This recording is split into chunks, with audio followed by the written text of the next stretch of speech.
These pictures from a hospital in Douma near Damascus last week show injured children on the front line of President Assad's bombing campaign. Such war crimes make it legally almost impossible for the British to deal with the regime, yet Russia has carried on regardless.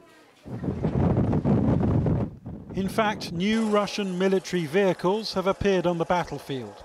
Here, not even deployed against so-called Islamic State, but against other rebel groups. Putin talks about combating terrorism, but his desire to bolster Assad is no secret. You're there to rescue them. Правильно, так и есть. Well, you're right. We support the legitimate government of Syria. And it's my deep belief that any actions to the contrary in order to destroy the legitimate government will create a situation which you can witness now in the other countries of the region or in other regions, for instance in Libya.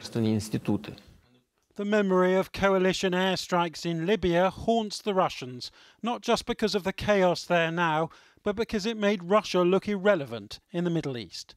I think what Putin's message is that Russia is an integral part of this crisis. You must talk to Russia if you want to solve it. And that message is important because let's not forget, until now, Putin and Obama hadn't met for 2 years. So when you factor in the sanctions from Ukraine, Russia's economic isolation, the pressure it's facing, this is a way of injecting Russia back into that top table.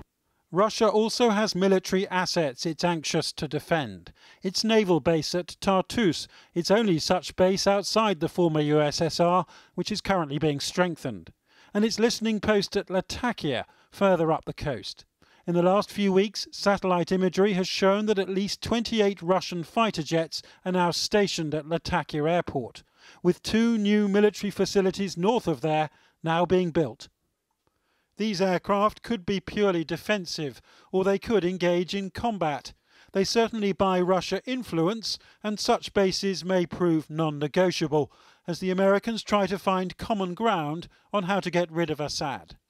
We welcome their help to get rid of ISIL and to have a legitimate political transition.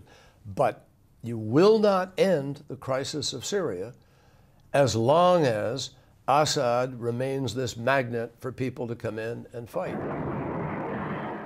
This afternoon, these pictures appeared of the latest Syrian government airstrike.